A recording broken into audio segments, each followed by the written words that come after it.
Yung sitaw, putong. Oh?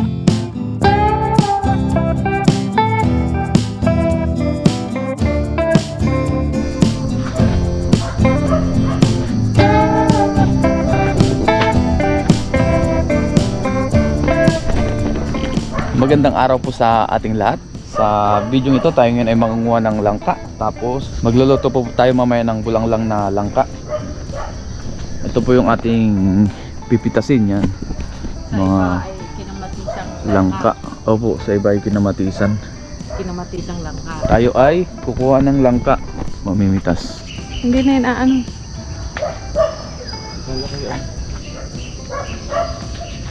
Sana upuan. Okay lang malaglag na Oo, sige, sige.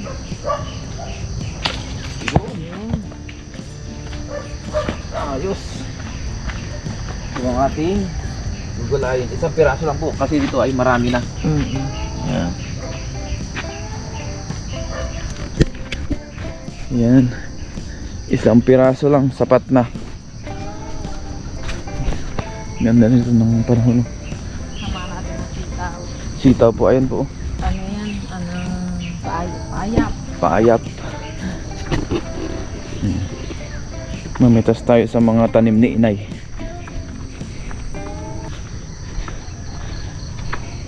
Kahapon pala guys, may nagbigay ng sitaw si tita. Yun, mapapanood nyo po sa ating previous na vlog. Sa mga kailangan. Ano isasama natin na dyan?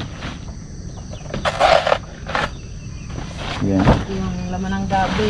Ayaw po. Ari po.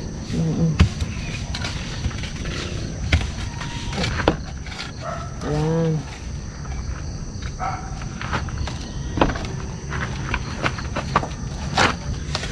Nakukuha mo na ang laman yan. Yun. Yun na yun.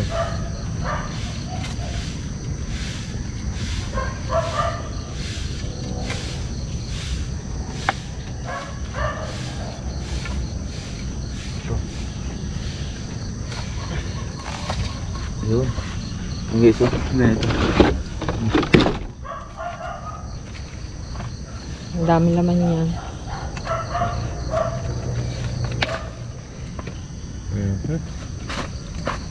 Gabi.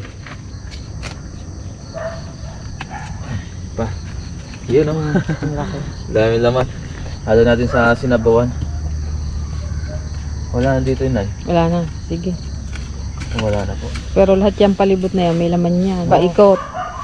Okay na to. Okay na po ito. Oo. Yan, ihalo lang naman natin sa bulanglang. Yan, na may langka. Kaya konti lang kinuha natin. Pero marami pa daw pong laman yun. So let's go. Balatan na po natin ito. Saan tatalukan mo yan? Diyan na? O doon? Tabi-tabi. Yan, dyan.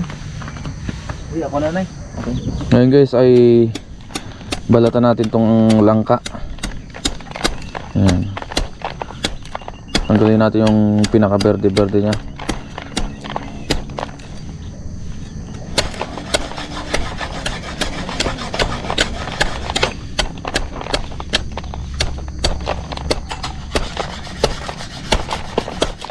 Ngayon po ay nabalatan na natin itong ating langka. Hatiin na natin to sa dalawa.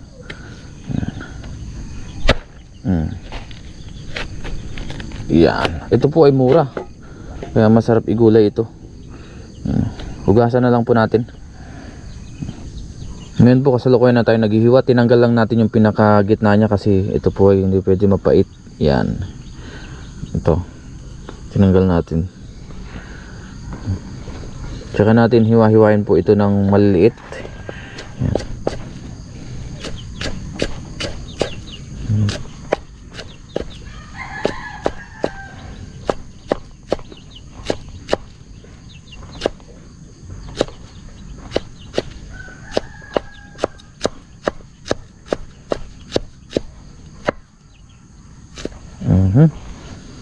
Ayun. Wow, sarap nito. Ngayon po ay nahiwa-hiwa na natin yung ating langka. Ayan na po. Ayos na po ito. Ngayon po, kuha naman tayo ng ating kalamyas. Ito. Dito lang din sa tabi. Yan, doon tayo naghiwa kanina. Yan. Kuha muna tayo bago natin ayusin yun para mapakuluan na yung ating lulutuin. Yan. Ito pa. Iyon. Pang sinabawan natin. Pakuluan natin yung langka na merong kadyos. Yung kadyos hindi na po natin na-videohan kahapon nung pinitas nila inay. Pero pinitas din po yun dito sa bakuran. Yan, okay na po ito. Lahat po ng ihalo natin na ingredients ay galing sa pananim nila inay. So let's go. Umpisa na po natin magluto. Ngayon po ito na yung ating mga ingredients sa ating lulutuin na bulanglang. Yan, meron tayong langka dyan, hinahimay-himay na natin yung ating kinuha na gabi. Yan, yung binigay ni tita na sitaw. May kamatis tayo dyan, bawang sibuyas, yung kalamyas. Tapos yung kadyos, yan, ni inay sa bakuran, yung pinitas din po kahapon. Halo natin. Yan. Ngayon guys ay magsisiga na po tayo. Dito tayo sa lutuan nila inay magluluto sa kahoy. Yan. Dito sila madalas nagluluto. Madalang sila maggasol kasi nga naman po ay biyaya ay maraming kahoy dito sa kabukiran. Ito mga nyug. Anong tawag dito ni? Palapa ng nyug. Oo, tama. Yung mga palapa ng nyug na natuyo po yan. Pwedeng pang ihaw, pwedeng pang luto. Yan. Mag-aron lang tayo. O magpalinga sa Tagalog. Sa Batangas, magdupong. Magdupong po sa Batangas. Yan si inay. Magdupong daw. Sa amin sa Baguio, ang pinang luluto natin na kahoy ay pine tree. Yung mga sanga-sanga ng pine tree na nalalaglag, ganyan. Ay marami po sa kabundukan ng Benguet. Tapos ang ginagamit natin na pampalingas ay salang kung tawagin sa amin. Yung may dagta na kahoy ng pine tree. Yung namatay na napuno. Nakalingas na po tayo. Ngayon maglagay na po tayo ng tubig sa ating kaldero. Kaldero po ang ating lulutuan. Kalderong malaki. Ngayon po umpisa na natin magpakulo ng ating mga ingredients. Unahin natin yung ating kadyos. Yan. Yan. Tapos yung ating kamatis. Yan. Tapos yung ating sibuyas, bawang. Tapos lagay na po natin yung ating langka. Yung ating hinimay-himay. Yan.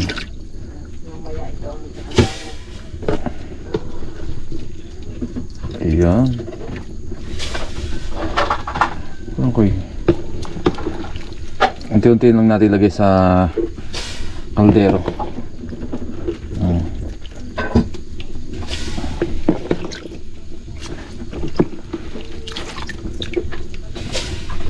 Kaya hindi natin tinatanggalan agad ng tubig guys, para hindi siya mangitim. Tama inay no?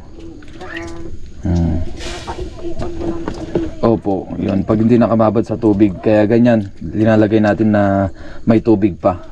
Yan. Ngayon naman po, lagyan na natin ng asin. Yan, yan tama lang. Mamaya dagdagan natin pagka kulang. Habang pinapakaluan natin.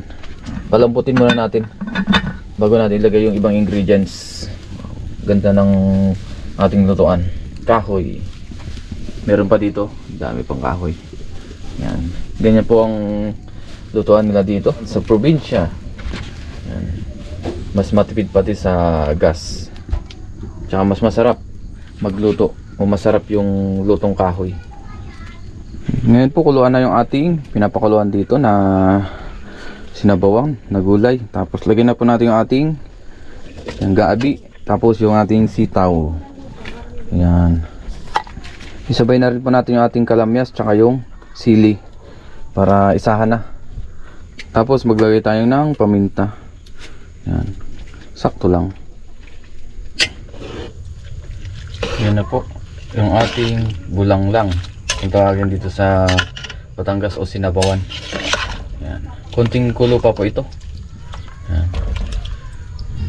Tikman natin mamaya kung kulang ng asin, ididagdagan natin.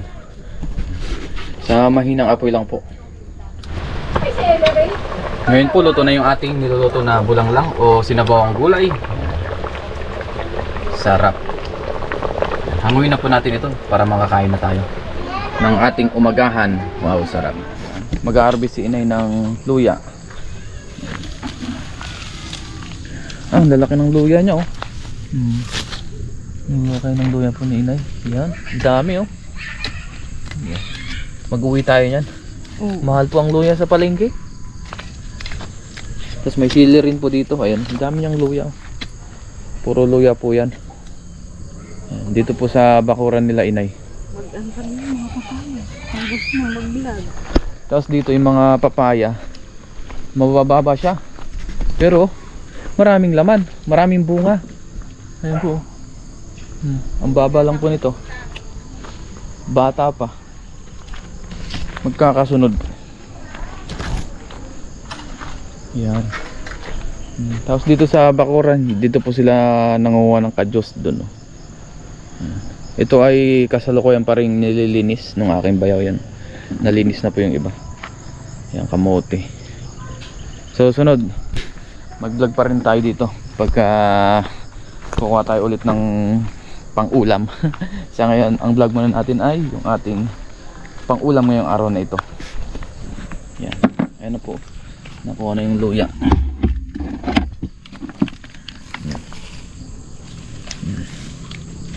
Dito pwede dito eh. Ay, nabubulok lang Oo, oo.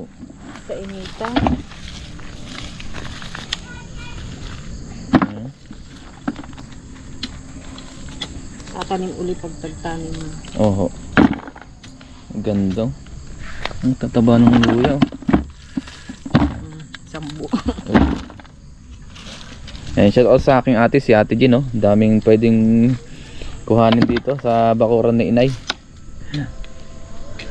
Ayan. Luya harvest. Ang lalaki. Oh, grabe, patong-patong, oh. Ayan. Masipag po kasi magtanim si inay ng ganito, mga luya-luya, gabi, mga gulay-gulay po, sari-sari. Lupa dito. Opo. Ganda nga po ng... Ayan, lalaki.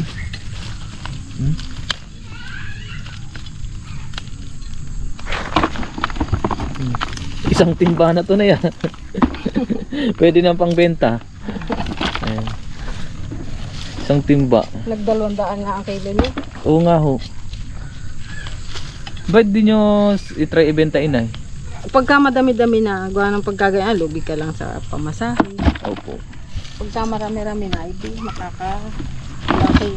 Opo. Padadamihin yan. Dami. Bigay lang din yan sa akin ng ate Binya. Opo. Padamihin ko daw. Hindi nga naman. Dumami nga naman po. Yan po.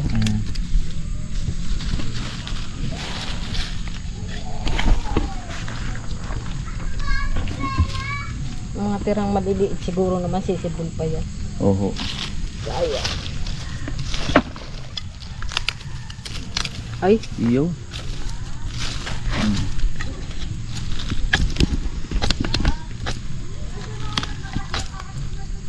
Ang ganda ng luya.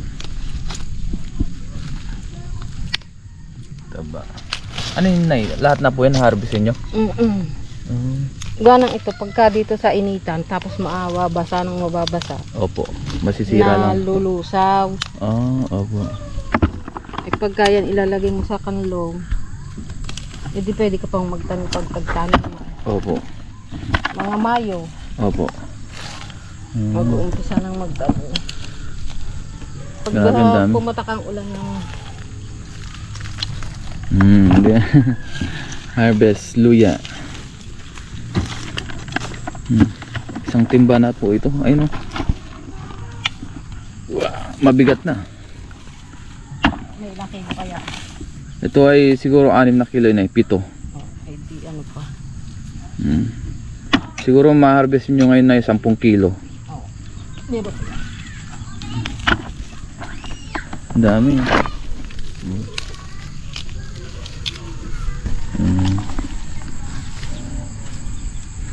Ang dami. Nakakatuwa naman itong ganitong karami na maharvest sa Ang bakuran. kinukuha ng pag mamimili, Opo. itong magagantong malalaki. Pero itong maliliit na, hindi. Hindi po. Gawa ho ng hindi ho. Ito yung maliliit, yan ang tinatanim uli. Oho. Malalaki lang pinipili ng Opo. Yung mga mimili. Ayun, umapaw na. tulok na Opo. pag nagtagal. Puno na. Apaw na. Yung makikita mong matataba na pag may bulaklak na yung luya. Na Opo. bulaklak to. Opo. Yun. May matataba na yan, malalaki na ang laman. Ngayon, ang laki oh. Oh.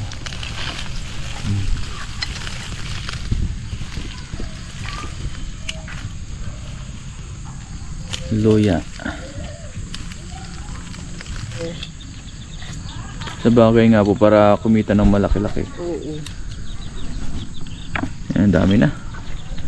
Aray ko, hindi ko pa yan naabunuhan, basta lang yan nakaan sa lupa. Opo, maganda nga po ang lupa ninyo, Nay. Ayun, yung lupa nila guys, oh. Ayun, oh. Black soil. Yan. Black soil kung tawagin sa. Pag Hindi hindi mo- nabasa ng basang-basa, Opo. Hindi. hindi naman yung durog yan. Opo. Pero hindi siya putik, Nay, no? Mm-mm. Oh, maganda nga pong lupa dito. Yan, ganyan pong lupa dito. Kaya ito yung napili kong lagyan ng luya. Opo. Kaya maganda palang magtanim-tanim talaga dito ng mga sari-sari, prutas, gulay. Ayan. Talagang Ang dami na. oho. Puno na. Puno na po, oh. Apaw na. Lagpas na po ng 10 kilo ito.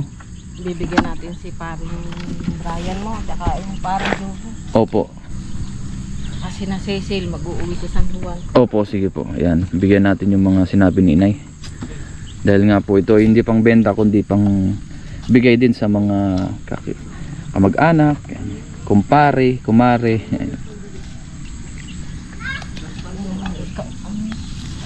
Siguro pag may 10 piraso kang malalaki, Opo. napakadami na niya pagka lumaman. Opo. Binigyan kayo, di bibigay nyo rin po sa iba. Kumbaga, give and take, share the blessings. Para mas lalo pa pong dumami ang biyaya na darating. Yan. Ganun lang po sila dito guys. Bigayan lang. Bigay ng yung tita yung sitaw. Opo. May bibigyan din ho ng luya. Ang gaganda ka paraso, ang dami na. Di pagka na sa parumpa, di lalong ang dami. Oo. Grabe, puno na. Punong-puno. Parang bagdadalawang timba na to, Inay. Ako naman po ang kukuha. Ano ba ilagyan mo ng...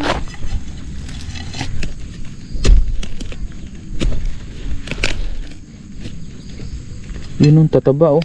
Oo. Tataba ng luya.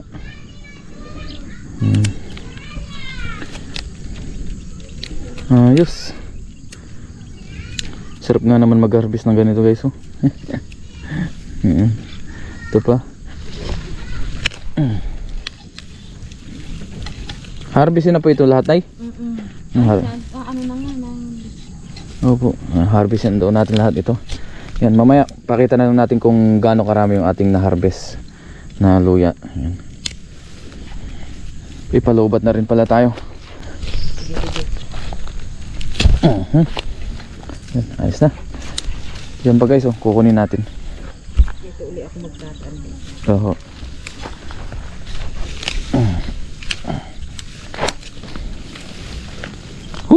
Yan. Thank you sa luya.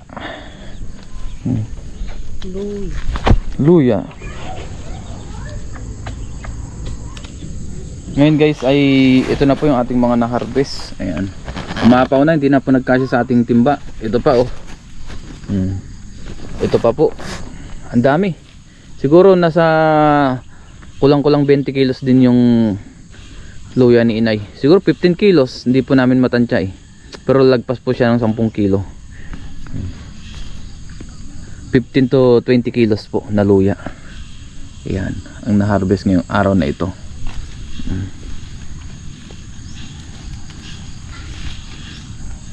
Itong lupa pala dito guys ay lupa po nila lola. Yung nanay po ni ama. Tatay po ni Evelyn o ni Mrs. Yan. Yung lupa nila Mrs. malawak-lawak din po yan. Hanggang doon sa labasan. Magkakadikit po sila ng lupa o magkakamag-anak po yung may-ari dito ng lupa. Yan, magkakadikit. Hanggang doon sa kabila. Tapos yung kinuwanan po natin ng Sinturis o ng Dalandan, kay Lolo naman po yun. Lolo Astor. Nice na po ito. Yan. Yan, dali na natin yung iba. Tapos yung iba balikan natin. Mabigat nga ari. Lagpas na po ng 10 kilo itong umapaw na timba na luya. Meron pa doon? Oo. Marami pa doon. Nandun po sila Mrs. Kalaro yung kanyang mga pinsan. Yan si Ellery. Ang dami nga. Yan. Nay, kakain na ito. Ngayon guys, kain na po tayo. Bago tayo mag-umpisang kumain, mag-pray muna tayo. Lord, maraming salamat Panginoon sa pagkain sa aming harapan. Basta niyo po magbigay sa aming pisil ng pangatawan ng kalakasan. In Jesus' name, Amen. Tara, kain po tayo. Hi! Kain tayo! Tara Bayaw, kain tayo. Si Ellery po ay hawak muna ni Bayaw. Kumain na po si Ellery.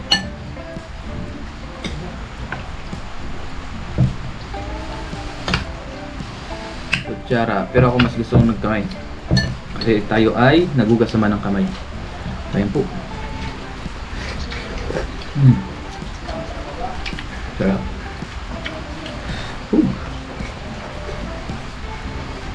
Bulang lang ang tawag dyan.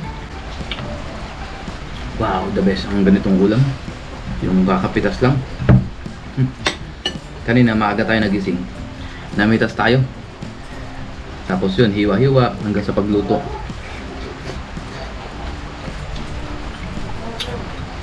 Habang tayo nakabakasyon dito kila Mrs.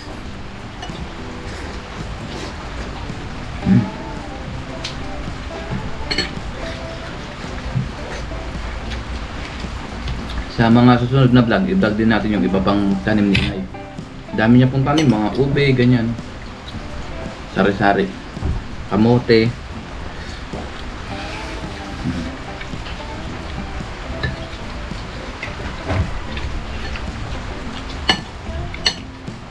Kaya mo lang saging. Ha? Saging. Oo nga. Sarap ng sabaw.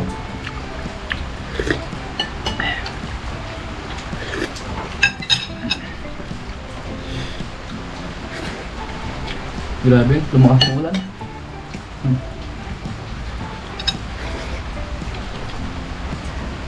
Masarap din dito, may partner siya na hawot kung tawagin o yung daing. Tuyo. Oo, tuyo. Yan.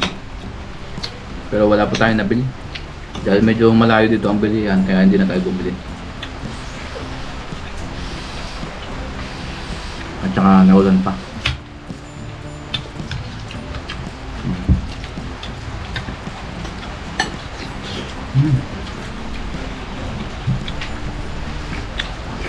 Ano hindi sa gabi? Gabi? Night. Gabi yun, gabi. Gabi pa yun, gabi. Taro. Taro.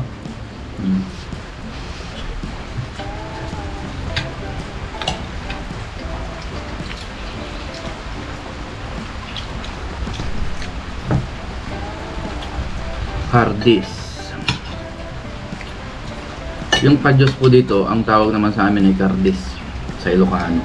Anong may tawag nito sa mismong Tagalog talaga? Padyos. Padyos talaga? Sa aming mga ka-Ilocanohan, may taga Benguet, Cardis.